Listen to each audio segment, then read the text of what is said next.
మున్సిపాలిటీలో టీడీపీ గెలిచింది ఒకే ఒక్క కౌన్సిలర్ అయినా ఇప్పుడు ఏకంగా ఆ మున్సిపల్ చైర్మన్ పదవిపైనే కన్నేసింది.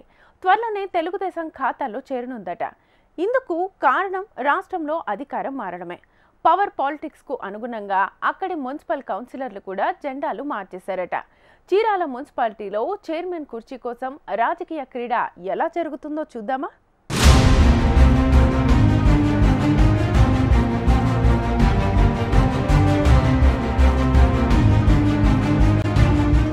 వ్యాపారాలకు చిరునామాగా మారిన చీరాలకు ఉమ్మడి ప్రకాశం జిల్లా రాజకీయాల్లోనూ ప్రత్యేక స్థానం ఉంది.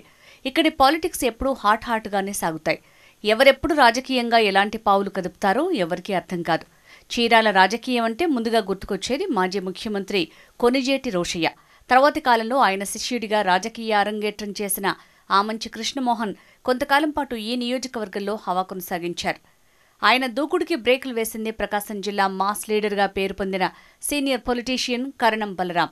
అనుకోని సందర్భంలో కరణం 2019లో చీరాల నుంచి పోటీ చేయటం, ఆమంచిని ఓడించటం రాష్ట్ర రాజకీయాల్లో పెద్ద దుమారమే రేపింది.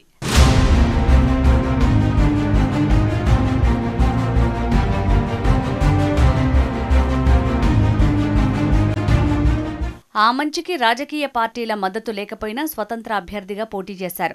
అలాగే చీరాల మున్సిపాలిటీలోనూ తన అనుచరులతో స్వతంత్రంగా బరిలో దిగారు. ఈ రాజకీయం గత దశాబ్ద కాలంగా ఆమంచికి వర్కౌట్ అవుతూనే వస్తోంది.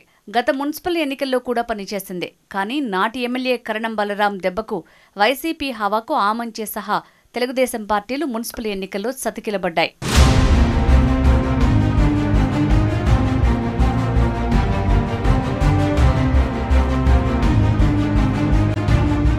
చీరాల మున్సిపాలిటీలో మొత్తం 33 వార్డులు ఉంటే గత ఎన్నికల్లో వైసీపీ 19 వార్డులను, ఆమంచి వర్గం అభ్యర్థులు 11 వార్డులు, మరో 2 స్వతంత్ర అభ్యర్థులు గెలిచారు.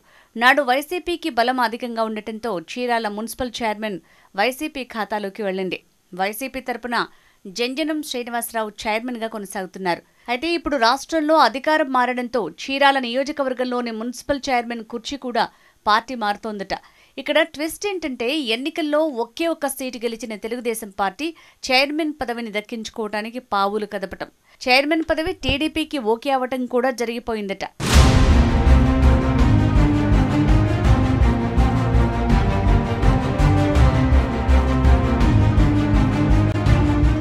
సార్వత్రిక ఎన్నికల్లో ఎప్పుడైతే తెలుగుదేశం పార్టీ గెలిచిందో వెంటనే వైసీపీకి చెందిన 19 మంది కౌన్సిలర్లలో 17 మందికి తెలుగుదేశం పార్టీ చీరాల ఎమ్మెల్యే మాలకొండయ్య పసుపు కండువ కప్పేశారట. దీంతో వైసీపీ చీరాలలో వీక్ అయిపోయింది. అంతేకాకుండా ఆమంచికి చెందిన ఓ 5 కౌన్సిలర్లు కూడా తెలుగుదేశం పార్టీ గూటికి చేరిపోయారట.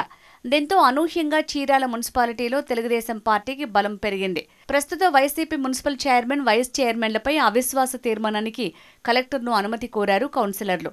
మే 14న అవిశ్వాస తీర్మానానికి కలెక్టర్ అనుమతి ఇచ్చారు.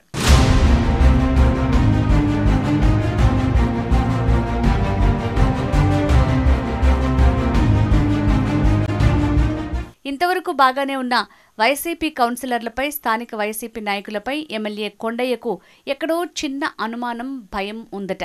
వైసీపీ నుంచి తెలుగుదేశం పార్టీలోకి వచ్చిన 17 మంది కౌన్సిలర్లలో 8 మంది కౌన్సిలర్ల కుటుంబాలతో పాపికొండల్లో శిబిరం ఏర్పాటు చేసి విహారయాత్ర చేయిస్తున్నారట. వీరు తిరిగి చీరాలకు ఎప్పుడు వస్తారు అనేది ఎవరికీ తెలియకుండా ఉంది. డైరెక్ట్ ఓటింగ్ రోజు రావచ్చు అనే అనుమానాలు వ్యక్తమవుతున్నాయి. ఇక్కడ మరో ట్విస్ట్ ఉంది.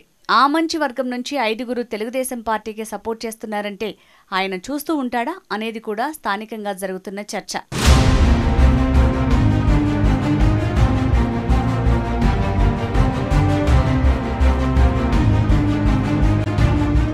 ఇప్పుడు వైసీపీ నుంచి 17 మంది, ఆమంచి వర్గం నుంచి 5 మంది కౌన్సిలర్లు తెలుగుదేశం పార్టీ జెండా పట్టుకుని తెలుగుదేశం పార్టీకి మున్సిపల్ చైర్మన్ పదవిని కట్టబెడతారు. ఓకే, మరి చైర్మన్ ఎవరు అనేది ఇక్కడ $1 మిలియన్ ప్రశ్న.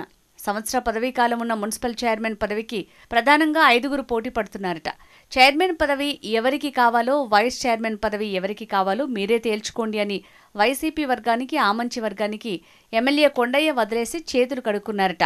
మొత్తానికి తెలుగుదేశం పార్టీ ఖాతాలోకి చీరాల మున్సిపాలిటీ అయితే చేరుతుంది. కానీ చైర్మన్, వైస్ చైర్మన్ ఎవరు అనేది మాత్రం $1 మిలియన్ ప్రశ్నగా మిగిలిపోయింది. Chirala municipality chairman, vice chairman ఎవరు అనేది చూడాలంటే మే 14వ తేదీ వరకు వేచి చూడాల్సిందే అని అంటున్నారు స్థానికులు.